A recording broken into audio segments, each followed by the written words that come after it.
From the New York City area, welcome to the Badass Counseling Show, where the master badass himself, Sven Erlandson, takes you deep and gives balm for the soul, baby.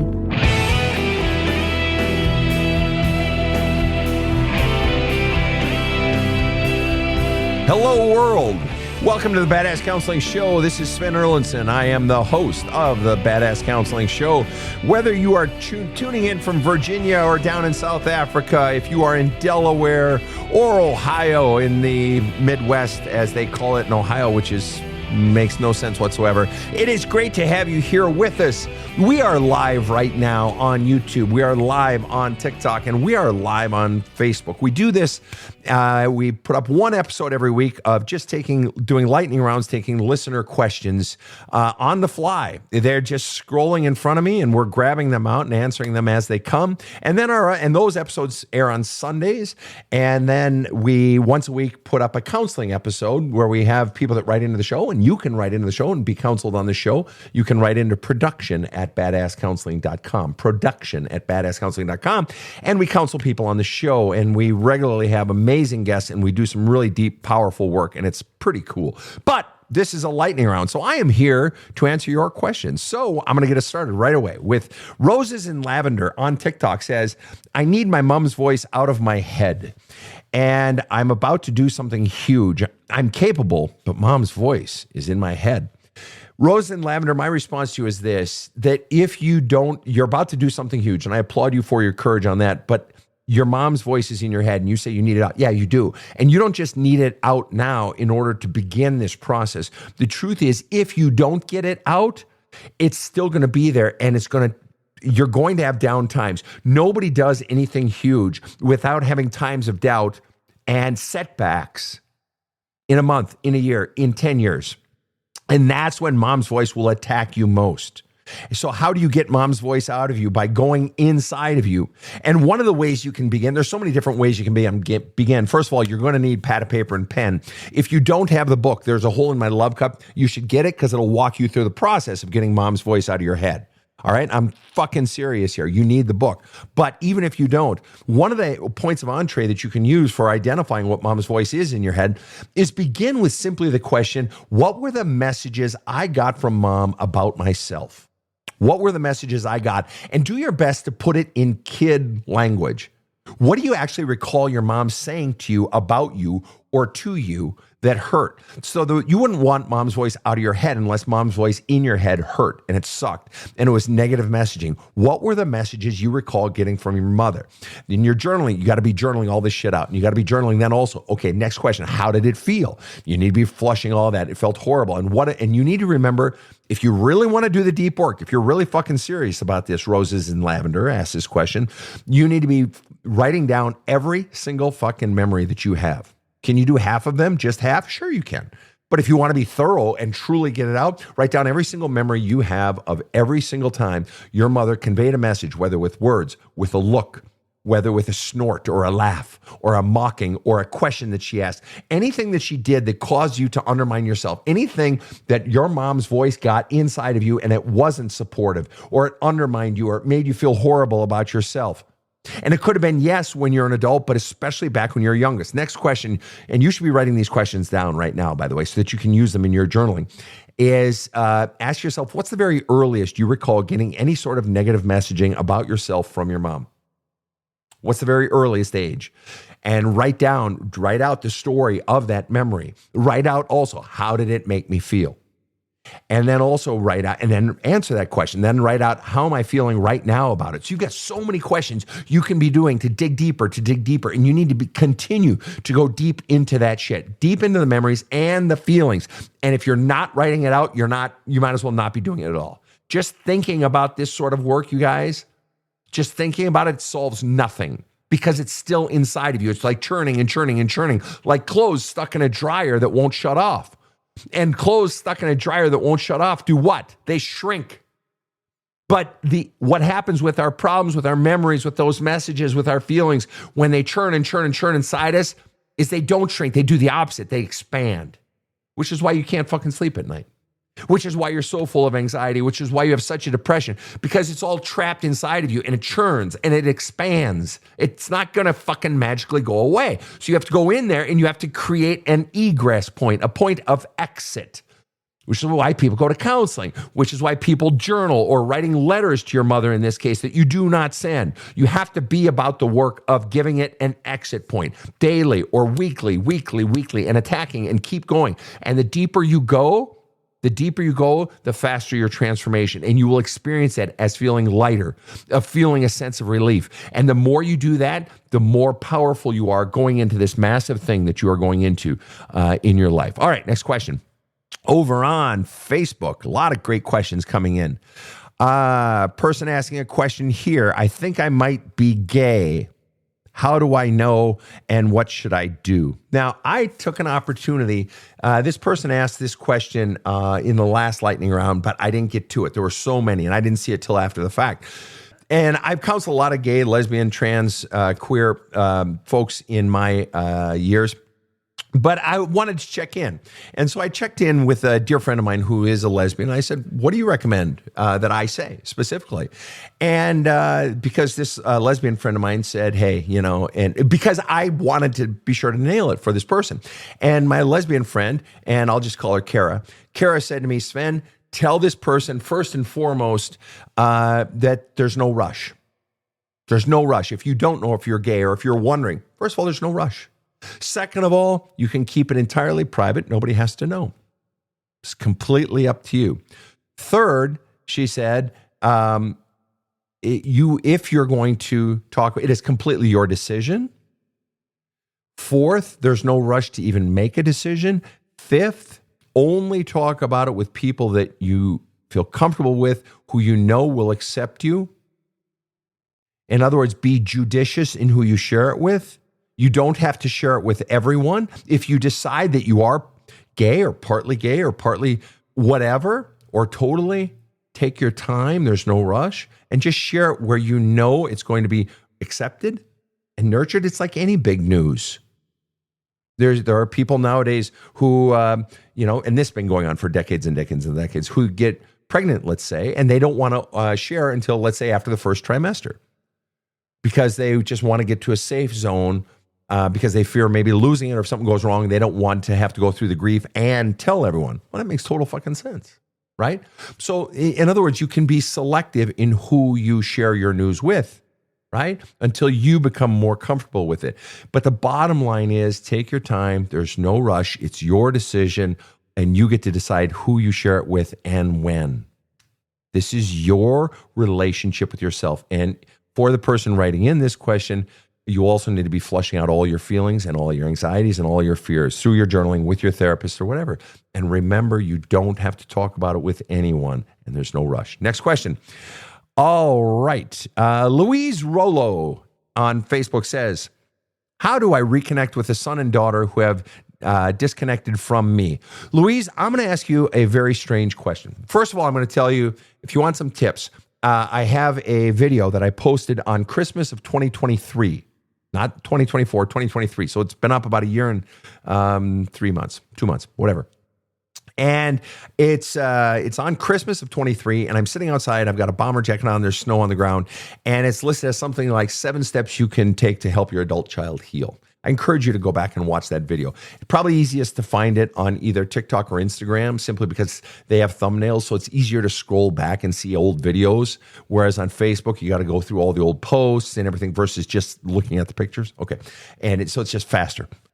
I want to ask you a question, Louise, and you won't be able to answer because we're not interactive here. But the question you have to ask yourself, again, here's Louise's question.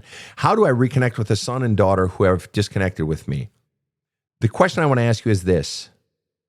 If you had to pick between having a relationship with your kids, but they never fully heal from, let's say, the pain that you might have caused them, or they can be fully healed from the pain that you might have caused them, but you never get a relationship with them. If you could pick one of those, which would you choose?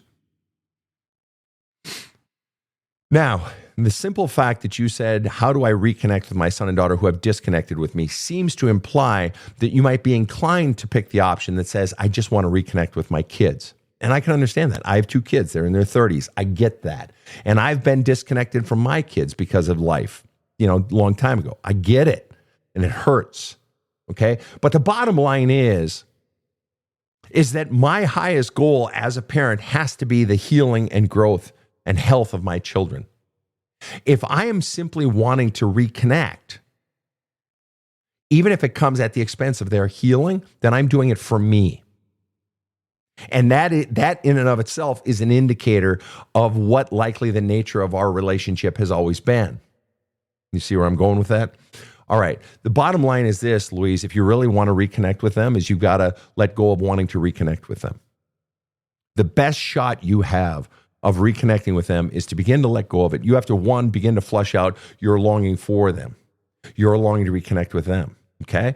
But the most important thing you can do is to begin to look at your own self, heal your own past, but especially, which is the work of the book, There's a Hole in My Love Cup, but especially, you need to begin to look at, and go deep into what you might have done to hurt your children, to minimize them, to undermine them, to disappoint them.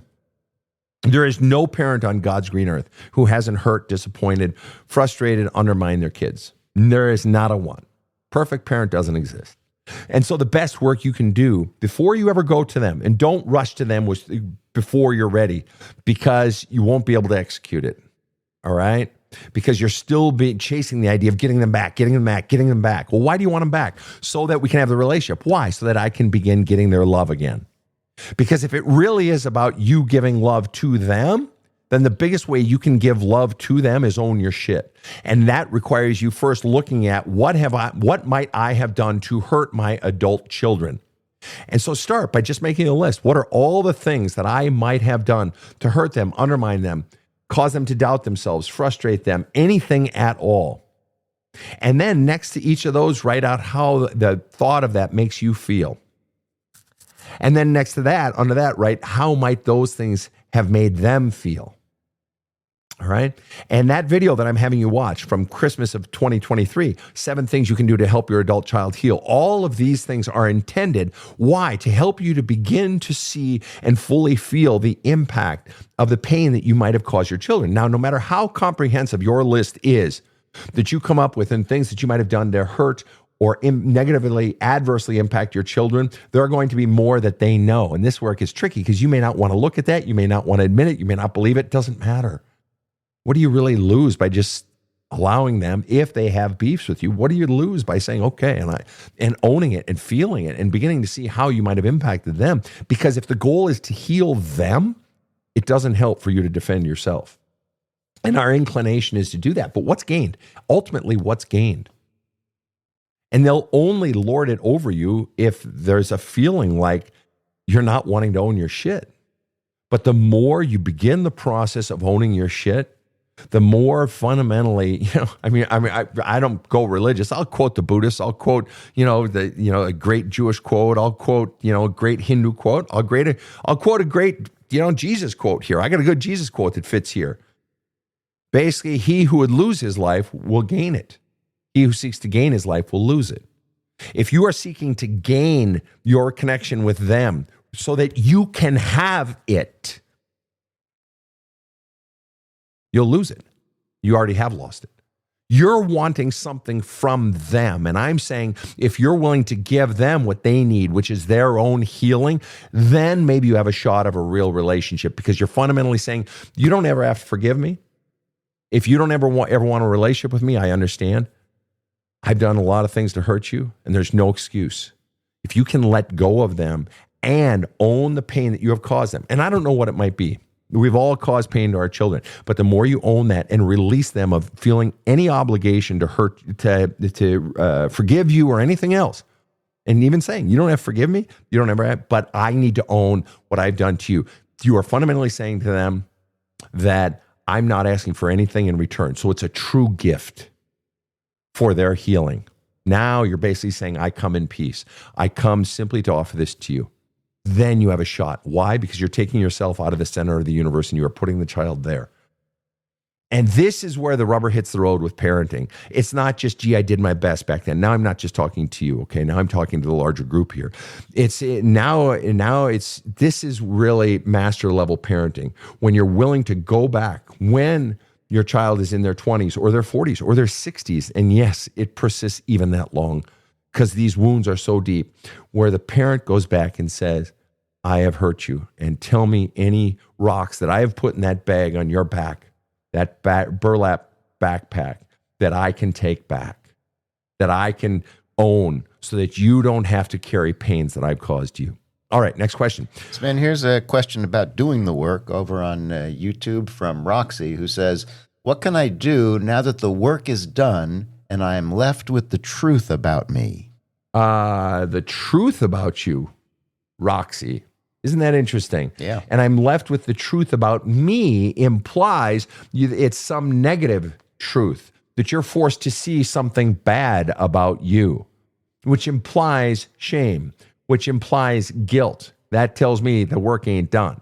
The mere fact that I'm now having to look at the truth about me implies you got a whole nother large bushel basket full of more feelings, right? And I'm forced to look at the truth about me, and all that needs, now you start working on all that, right? Because if I'm forced to look at the truth about me, says that you haven't come to terms with all that you are, warts and all, that there's still a lot of emotional charges, and all of that has to come out of you. So you got more work to do, and that's good. It's a mark of progress. This is good. Keep up the good work, Roxy. Seriously. All right, next question. All right. Yoga Girl says, I'm almost in my internship for counseling. Congratulations, Yoga Girl. That's awesome. And I would love to go through all your books, Sven. Well, you can. Start with Love Cup, though. Nothing will transform your counseling, your power in session, your ability to transform lives, than you having the right tools to go deep inside yourself and heal yourself and look at the ugliest of the shit, like we just saw with Roxy. You getting to places you've never been before, because otherwise that makes you more powerful, but also makes you more skilled. But it's when we're afraid of our own shit.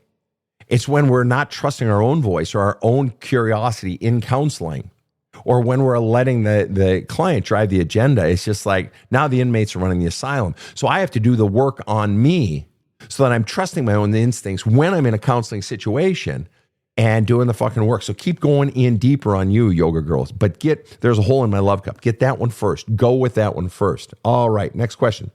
June asked the question, can we come out of the other side if it is us? And I think you're probably referring to the question where I was talking about parents and the things parents have done to hurt their children. And you're asking, can we come out of the other side if it is us? Absolutely.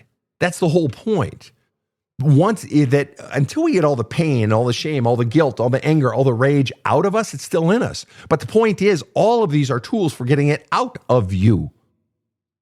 And just go through, do this, June. Just do a tiny bit of research, okay? Go to any of my posts. Here, do this one. June, I did a post this last week, and I did it on the parental claim that I did my best. Okay. I posted it on Facebook, TikTok, Instagram, like 8 different social media. Okay. Go particularly I posted it trended particularly well over on Facebook. Okay. Go to Badass Counseling on Facebook and look up that post. I'm wearing a blue flannel shirt and it's really up close. Okay. And go to the one on Facebook, because there's like a fucking million comments, and just start reading through the comments. And you can really do this on any of my posts where there are a lot of comments.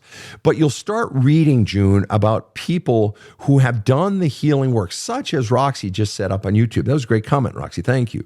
That the more you do this healing work, you do come out the other side. People report feeling lighter, having spontaneous energy, just having more peace, having more sense of calm, having a greater sense of power, just strength, self-confidence. So this isn't just pie in the sky, made up shit. Gee, let's just do this because this is what people say I should do. No, this is like real shit. Can you come out of the other side on the parent stuff? Yes. And you know what? You'll come out feeling cleaner. You want to know why? Because you'll know you did everything you could to help your children heal. And even if they still want to feel distant from you, you'll know you did everything and you're not just protecting yourself at the expense of your kids. And there's something very honorable about leaving yourself bare and doing everything you can to help your children. There's something very noble about that. And then you just sort of let it go. You entrust it to God or the universe or life, and you can move forward in your life. June follows up by saying, I always felt my mom was fine, but as I am older, I feel I've been wounded as a child. Yeah, go into that. In fact, it's so funny. We literally just taped an episode of the podcast this morning. You can listen to those. And in one of the shows, I'm talking to Rick and Janice. They're not a couple or anything, but they both had childhood issues. And in the other one, I am speaking with Annabelle. And you want to talk about powerful childhood shit. Yes, and those episodes will be available in April. And you'll see the power of talking about it because there's some transformations that happen right within the context of that show. All right, next question. Rob, you got one over there? It's actually stunning what happened in those episodes, and I hope people do find them and tune in. I think we should talk about Community Plus, man. Here's a great opportunity to let folks know what they can do. Yeah, sure. Community Plus is, we have a group on Facebook called Badass Counseling. And it's just a group. We wanted to get a group together. So many people were wanting to have a community that they could come together and just share their shit. And we started it, and it's just kind of exploded almost to the point where it's like too big. Not too big, and it's got about 45,000 members. And people post great shit and their successes and so on and so forth. If you want to join a group, totally free of charge, Facebook, Badass Counseling Group. But then we saw on there people longing for more, because the fundamental premise of the Facebook Badass Counseling Group is that you've read There's a Hole in My Love Cup, so that people could have deeper conversation, go into it more. But we didn't require it. We just encouraged it. And a lot of people are in there and mean well, but they haven't. So we wanted to create another group for people who have read Love Cup, who want to go deeper, people who want to level up, really take their healing and their growth, and they're longing for a sense of aliveness, and they're longing for community to a new level. And so we started Community Plus, and it's on the Badass Counseling website, badasscounseling.com. And there's so much stuff, free do-it-yourself video courses that I have made. You have access to those. You have free, there are free drawings every month for group counseling sessions with me. There are free drawings every month for one-on-one counseling with me. There's a live feed, people sharing their success and their failures. You get priority pass access to be considered to be on the show to counsel with me. You get priority pass access that jumps you to the front of the waiting line for counseling. If you want regular paid one-on-one counseling with me, you go right up to the front of the waiting line if you are a member of Community Plus. That and so many things. That's Community Plus on badasscounseling.com. This show provides soul counseling intended to entertain and inform, and is not medical advice.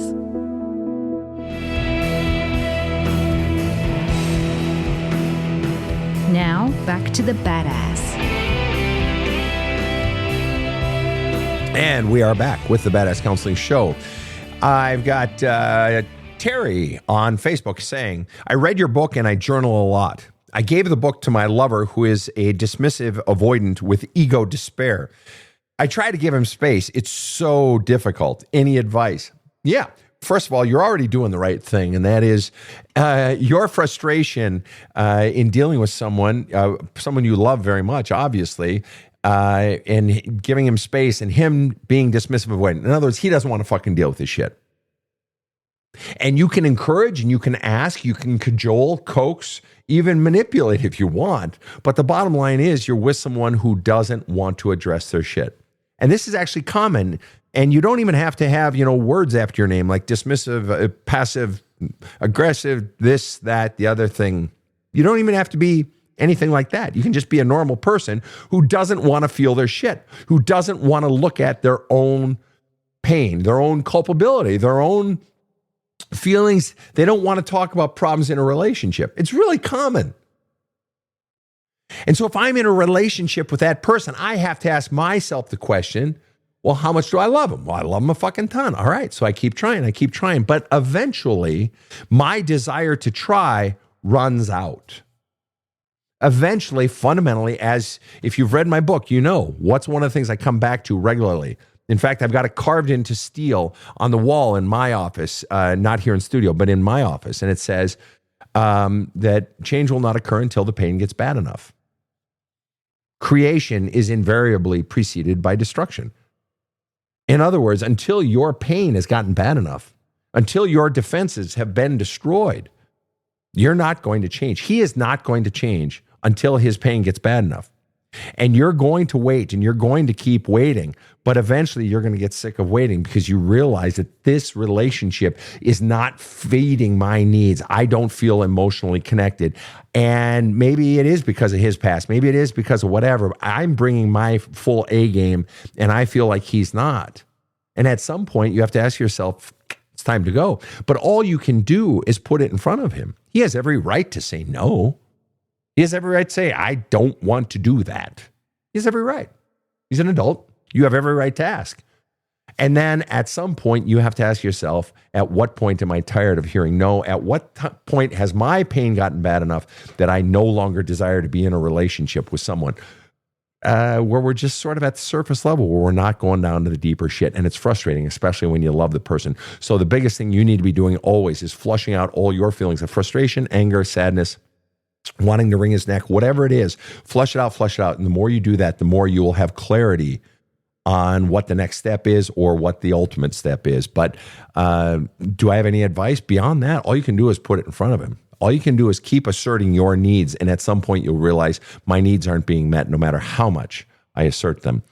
All right, next question. Here we go. Amy Town asked the question, how do we have a session with you live?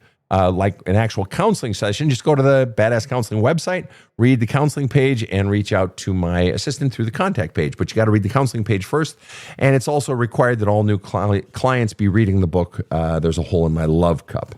And Taylin asked the question, can I find your book at Chapters bookstores in Canada? If it's not at your Chapters bookstore, just ask them, hey, can you get that one in? If you are ever needing the book, no matter where you are in the world, just go to badasscounseling.com. We have it in audiobook, ebook, paperback. And it is, in fact, only on the website if you want an audiobook. That is the only place in the world you can get the audiobook is at badasscounseling.com. But otherwise, yeah, your bookstore should have it. And if they don't, just ask them to order it and they'll get it. All right, next question. We're going to take just a couple more, and then we're going to call it a day. Man, here's something interesting to me because it sounds familiar to me. It's from Rachel on YouTube, who says, communication between my partner and me sucks every time we try and have a conversation. It turns into an argument, and it seems like we aren't hearing each other's point. I also have a bad habit of shutting down. Right.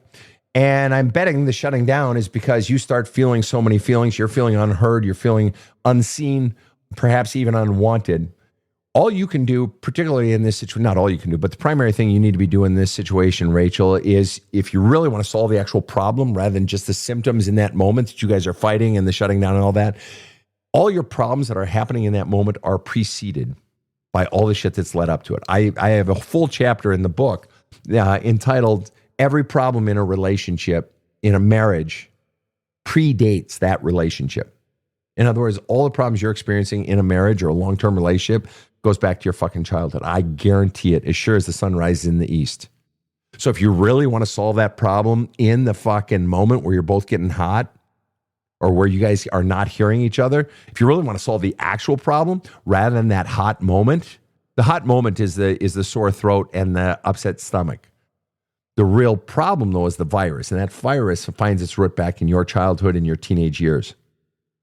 So if you actually want to solve the root of the problem so that it happens less and less, not just how do I respond in the moment, but actually remove the moment so it happens less and less inflamed and shorter duration, is you go into the fucking deeper shit. How do you do it? Again, it's the book. I know it sounds like I'm just schlepping a book here, you guys, but it's just like, fuck, man, I could explain this shit 25 fucking times, but the solution to so many, and I'm not being facetious, I'm being serious here, all right? The solution to so many of the problems that you guys are raising, questions you're asking, goes back to your initial conditioning, the pains that you endured, the fears that those caused, and this is the most important part, the core beliefs you were taught to believe about yourself. Most therapy that you go into, and therapy, I'm a big believer in therapy, and to anyone who's in the therapy field, hey, my hat's off to you. Thank you for doing the work that you do. I love you for it, and I respect you for it. But very often, some therapists, not all, but a lot of therapists do not go down into your core beliefs. That is the most powerful thing impacting your life, period, hands down. The core beliefs you were taught about yourself, and the core beliefs you were taught about yourself were rarely, if ever, explicitly stated. They were implicit in other messages you were getting about yourself, about your body, about your life, about your brain, about your looks, about your study habits, about anything. And those became, a child's brain converts those into other messages, very simple messages. And it's usually of 3 different food groups. I am wanted, I am not wanted. I am lovable, I am not lovable or not good enough. And I matter or I don't matter, or who I really am doesn't matter. And so what you're doing in diving down, and you can't just ask yourself that question in my head, well, which message did I get? It's so much more, it's deeper than that. And that's why I wrote the book, to take you in and to step you through this fucking process. Because the way you're going to solve the fight issue or the argument issue, it ultimately, to solve it long term, is by you going down into where your shit finds its origins. And the more you do that, the less you're going to act that way in the situation. And then once you start acting differently, now that whole, even if your husband is still going hot, even if he is still acting his way, everything changes when one person changes. The whole, I hate this word, but dynamic of that situation totally fucking changes. Rob, was there something you wanted to say? Rachel wrote in while you were talking about her and said, yeah, more than likely my mom did a lot of really messed up stuff. She kidnapped me and my sister, made us believe dad molested us, and so on. So you're right on, my friend. Yeah, and so then it requires going in, because even in those, the kidnapping, the molestation stories about your father, all of those came with underlying messages that you were taught about yourself. And mom's feelings are important, which means my feelings are less important. I don't matter, whatever those messages are. And so then those get imprinted into the wet cement of a child's soul. And those become the virus of infecting the operating system of that child. Those become the template that drives all of your decisions, or inflects all of your decisions for the rest of your life. So you believe this fight is the issue, or these discussions, these arguments we're having. It's not the real issue. That's just the sore throat. The virus is way back here. You want to solve the problem long term, go back here. Otherwise, you're just trying to create a solution to a behavior. Your behaviors aren't your fucking problem. All right. And as I talk about in the book, trying to change behaviors long term never changes behaviors. You have to go drill down to the core beliefs driving those behaviors. You change those, then the behaviors will change long term. But until you change those core beliefs, no fucking change in behaviors will stick. They'll always boomerang back to what they were. All right, I'm going to take one more question. Then we are going to call it a day, folks, simply because it's such a beautiful day outside. Want to get outside. All right. I got to hang a new flag. I have 2 flags that hang out on the street by my house. And I have the American flag, which hangs on top. Very American thing to do. Whatever. Proud of my country. And underneath it, during football season, I, of course, have the Minnesota Vikings flag, right? Because, well, you know. And but football season is done, so now I change that out. And now I hang year-round because my daughter's gay and I support gay rights. I hang the pride flag under that. So I have to go out and switch flags today. So that's that. But it's just nice to be outside and puttering around. And I left a few chairs out there from summer, and now and they've been out there all winter, and a few of my lawn chairs. It's just, I'm so lazy sometimes. All right, one more question. I promised you one more. Okay. Karen Williams Falconer. Ooh, what a cool name. You know what that reminds me of? Falconer. Do you know what that reminds me of? The Yeats poem. Turning and turning in the water. The falcon does not hear the falconer. Yep, the center will not hold. Turning and turning in the widening gyre, the falcon cannot hear the falconer. And then it goes on to say that the center cannot hold, and a lion lopes towards Bethlehem, and it's just brilliant. One of my all-time favorite poems. How did I know that? I'm shocked with myself. I'm not shocked. You are a brilliant man. Usually musical references, but now even poetry references. I tell you, you're quite the catch, Rob. I don't want to touch your pee-pee or anything, but you're quite a catch. All right, here's the final question of the day. You got some snappy rejoinder? I was just saying thanks for clarifying. Yes.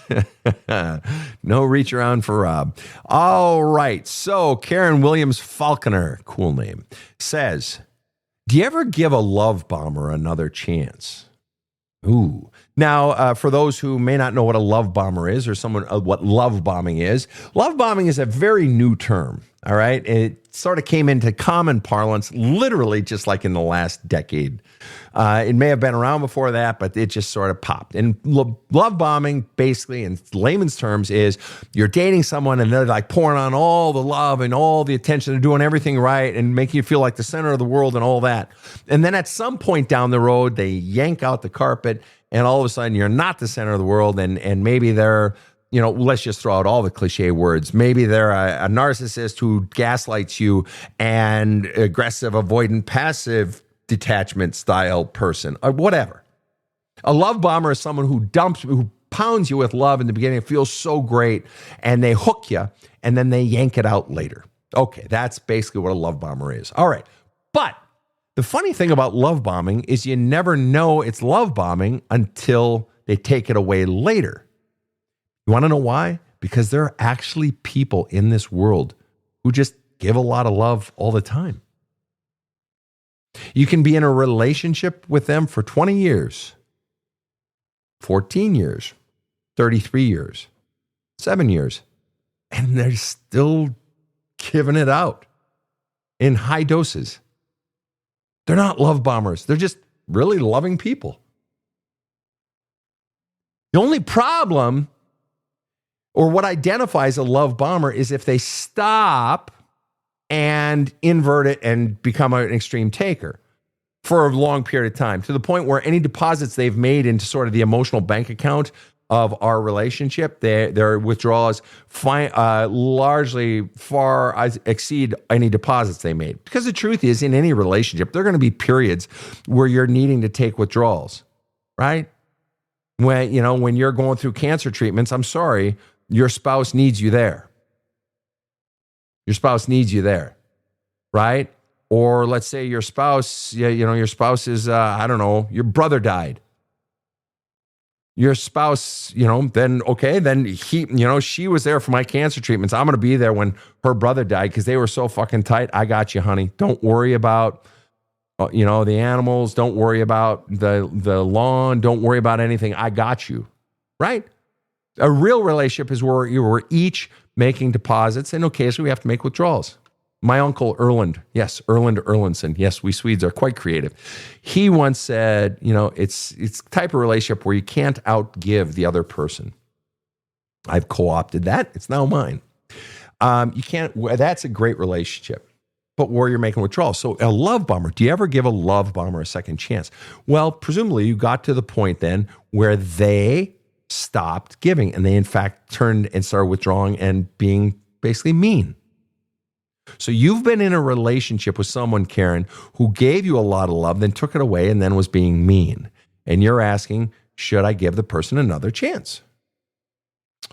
Well, it makes me wonder who's wanting the new relationship. You use the word another chance, which implies they're asking for another chance. Now, how do it would seem the logical play would be, well, I'm only going to let them back if they've changed, right? But how will I know if they've changed? Well, they're going to treat me better. Oh, okay. And so what would they do if they were treating you better? Well, they'd do nice things for me and go out of their way for me and, love bomber stuff? Right. So your tit's in a bit of a ringer here, Karen, because you can let them back, but how are you going to know if they're going to yank the fucking carpet out again? And the truth is there's only one way to know. There's only one way to know. You want to know, and this is for people who have had trust taken. There's only one way to know if you can trust someone. There is literally only one way to know if you can trust someone. Trust them. That's it. That's the only way you will ever know if you can trust someone. Trust them. Now, so Karen, should you take them back? Sure, but it doesn't matter if they've changed. That really is irrelevant. And you folks have heard me say this before, and some people say, Sven, that is a fucking head scratcher. Why would you tell me to take, say I can take someone back, but it doesn't matter if they've changed? Because the only thing that matters is whether or not you have changed. Well, I'm not the fucking love bomber. Right. But what's going to happen, what you are fearing, Karen, is that he's going to give the love in the beginning, although you don't say it's a man, so I shouldn't assume.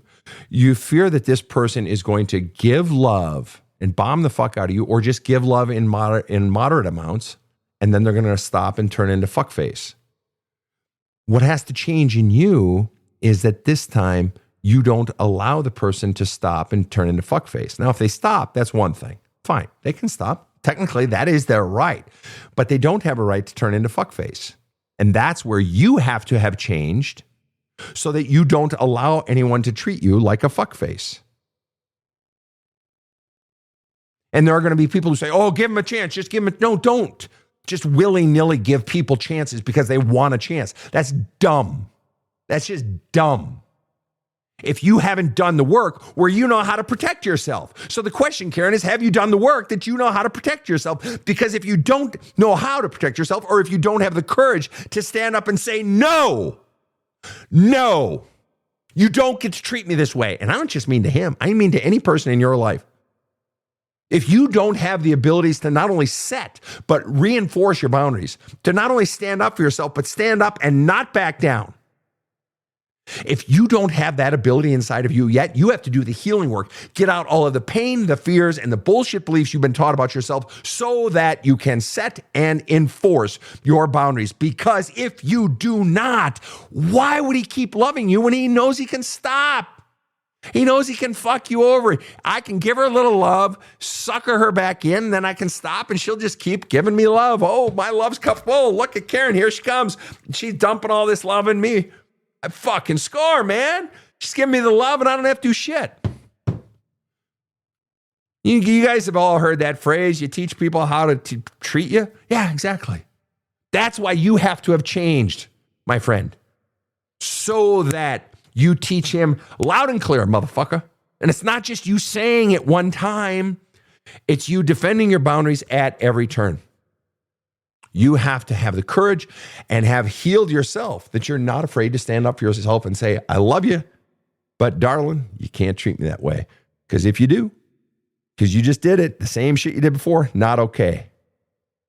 And I'm pushing you back and you're out. Or I'm pushing you back, you get one more chance, and then you're out. Have you changed, Karen? And if not, do the fucking healing work. There's a hole in my love cup and the workbook that goes with it. You can get it at badasscounseling.com. If you would like to be a guest on the show and receive free counseling on the Badass Counseling Show podcast on our Thursday episodes, write into production at badasscounseling.com. That account is monitored by Sophia the artist, who is our exceptional intern and does most of our booking. Please write in one paragraph, 250 words or less, and you will be considered to be on the show. If you are a member of Community Plus, our community on badasscounseling.com, you get priority pass access to jump to the front of the line for consideration to be on the show. For those of you who live out of the United States, There's a Hole in My Love Cup is available in every country in the world. Paperback, just go on the website and it redirects, and you can get it no matter where you are, from Norway to Japan to wherever. Also, the audiobook and the paperback is available on other sites as well. But the audiobook is only available on badasscounseling.com. The ebook is available through Barnes & Noble, which is only available in the U.S. And I apologize for that. But the reason for this, you guys, that I've taken the audiobook and the ebook off of Amazon is because, as Amazon has always done, Amazon fucks authors. And so I have done everything I can to get all of my books off of there except the paperbacks, because no one's figured out how to hack sending a book across the world for cheaper. So anyway, enough of that. The books are at badasscounseling.com. Please tune in to our Thursday episodes, which are counseling episodes, and our Sunday episodes. We have a new one going up every Sunday. And the one that runs the whole show, the one who keeps it all just so smart and so incredible, it has nothing to do with me. This show is run and professional and perfectly cut because of Rob the Rocket. Rob, how you doing today? You know, the thing about your hypotheticals and your examples, Sven, is that there's a segment of our audience, I'm sure, who finds them shockingly accurate and appropriate to their own situation. So bless your heart, my friend. Well, thank you. There is that great, called the father of modern psychology. He taught at Harvard, and very first person ever in the United States to offer a psychology course, William James, and back in the 1800s, early 1900s. And he said that which is most personal is most universal. The deeper we go, all of our problems are universal. And so by sharing our stories and sharing our struggles, we learn by listening. We read to know that we're not alone. We hear each other's stories. We hear each other's struggles, and we find a bit of ourselves in it. And to hear how other people have survived and the questions they've asked and how they've made their way through helps us to get our own way through. So to all of you seeking community, there's Badass Counseling Group on Facebook, and there's Community Plus on badasscounseling.com, which is a subscription-based community. You know, Sven, in the movie High Anxiety, Mel Brooks plays a psychiatrist, and he's at a conference, and he says, "These greats behind me, Freud and Jung, and that guy, these giants, they made for us a nice living." That's funny. God bless Mel Brooks. Oh, yeah. Well, guys, it has been great having you here. And the next episode of Badass Counseling Show is going up on Sunday and Thursday. So please tune in. Always exciting episodes going on. Thank you so much. And please feel free to visit the Badass Counseling website. On behalf of my team, KC in the booth and Rob the Rocket, have a kick-ass day. The Badass Counseling Show is strictly copyrighted. No copies may be made without the express written consent of the Badass Counseling Show, LLC. The Badass Counseling Show is produced by Karen Camparelli and Robert H. Friedman. Executive producer Sven Erlandson. Original music by two-time Emmy Award-winning composer Trevor Morris. Have a kick-ass day.